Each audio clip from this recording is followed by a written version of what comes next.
Hello everyone, welcome back once again to On the Couch with David and Travis.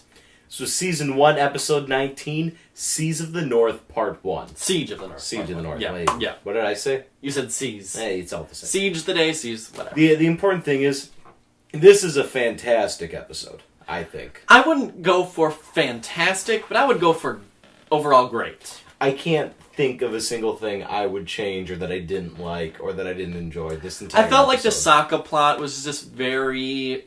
I mean, it's been done before. Like, Sokka can't be with the girl. Oh, he's forced to train with the guy that the girl's gonna marry. They get in a fight, but he ends up... It just seemed very contrived. I don't know. I kind of like it. I mean, we were talking about this, we were watching this. I usually hate romance subplots, and I think particularly in this show, for the most part, they have no place, especially with Aang, especially with Katara. But for Sokka, and I think you said this is because of his age, and I think that's part of it, but it just feels right. Because, I mean, he, like I said, he has this spare time, kind of. He doesn't need to train to be the best waterbender or to be the Avatar. Yeah. He has other pursuits. He's, I think, 17. He's older, like we said. And I just think, with his character, his personality, it sort of makes sense for him to be the one that pursues their relationship. Mm-hmm. And he's a really endearing character. I enjoy myself just watching him talk, watching him do things. And because of his character, I don't find this subplot to be dull. Yeah. Well, I like him as a character, like you said, he's a fun guy, and, like, he's a comic relief without getting old. He, like, doesn't get old in that role because he does work so well, and he does have the somewhat more serious plots in a couple of other episodes. So, like, when he does get the chance to just kind of be, you know, lighter, it works to be a pretty well. teenager. Yeah. I think it just didn't work well for me just because it just seems like it's been done before. And usually, like, with Avatar, it's like they do stuff that other kids shows at the time haven't done and are, like, making it a little more mature. So I feel like this was kind of just, like, a little immature in terms of how the plot was set up. But I could see why. Yeah, I just didn't feel that way because I think there's this nice element to it, and you don't get a lot of it, but you get a taste of sort of the different, I don't want to call it culture shock, but sort of the difference between the northern and the southern tribes. They talk about that. They sort of talk about the politics and the royalty of it and how that's so foreign from what Sokka understands and lives with. Yeah. I think that adds an element to it. Mm-hmm. And, I mean, they didn't need to make the, I guess, competing guy such a negative character. I mean, yeah, you are that was a little immediately overwrought. supposed to dislike this guy. There's no redeeming qualities about him. Mm-hmm. And, I mean, obviously you're supposed to side with Sokka. They could have maybe weighed that a little bit more. But with 22 minutes, with this episode, I thought it was, I don't want to say perfect, but it's one of those things where it's like there's nothing I would change. It is.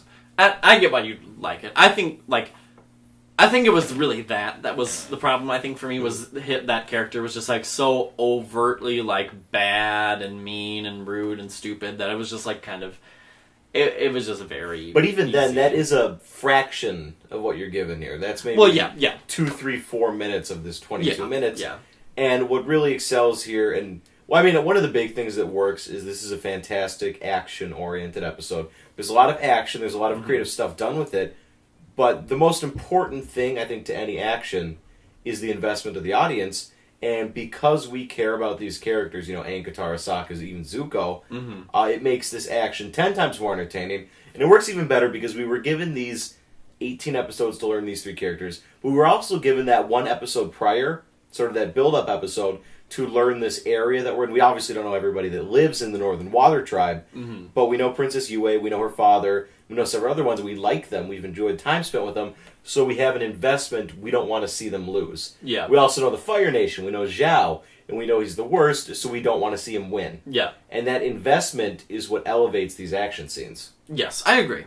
Because if the action was good, but there was no reason why we should care about the action, then it wouldn't matter. But since the story is so good, the action has a deeper meaning. Yeah, to there's the more audience. weight to it, too, yeah. Exactly.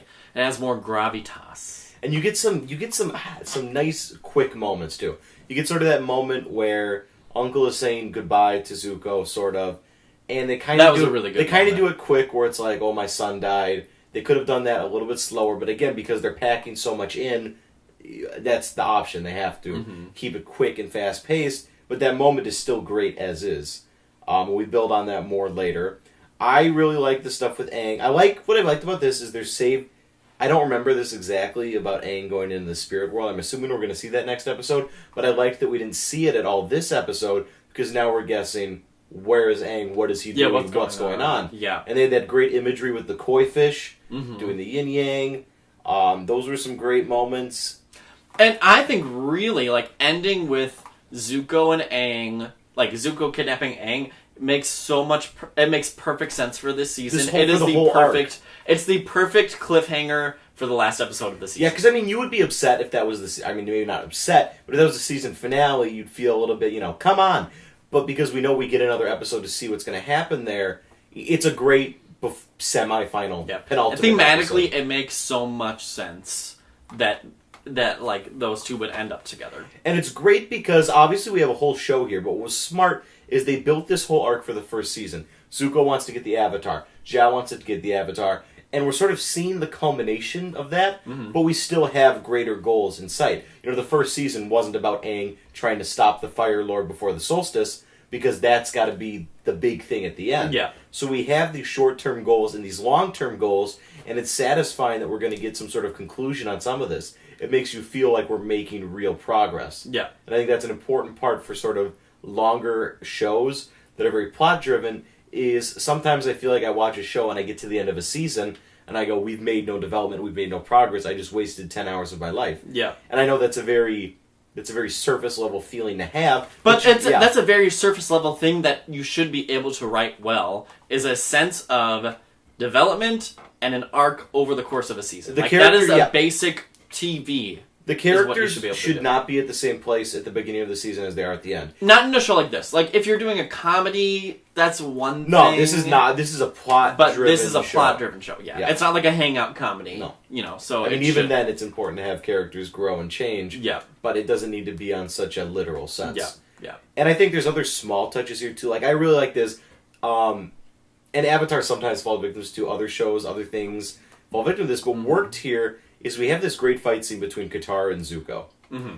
And we get two good things with it. We get, the moon helps the waterbenders. Mm-hmm. That makes sense. Yeah. That's where they learned waterbending. That makes perfect sense. But also, we've seen Katara train. Yeah. We've seen her. She's a much better waterbender now than she was 10 episodes ago, than she was 2 episodes ago. Yeah. So it makes sense that she would be able to go toe-to-toe with Zuko. Yeah. Some shows would have it where, for some reason, maybe she's the writer's pet character, where she can just do these things, and that's not the case here. We've seen her get stronger. I think, like we were talking about with the last episode, if it would have been a more gradual thing throughout the season, it would be better, but this episode is better than last one in that interim of Katara, because she did have last week's episode, episode, not last week's, but like the last episode, to train and get better, so then it pays off a little more in this episode. Whereas it didn't seem as realistic in the last one, it's a little better in this one. And it works so well to have this big fight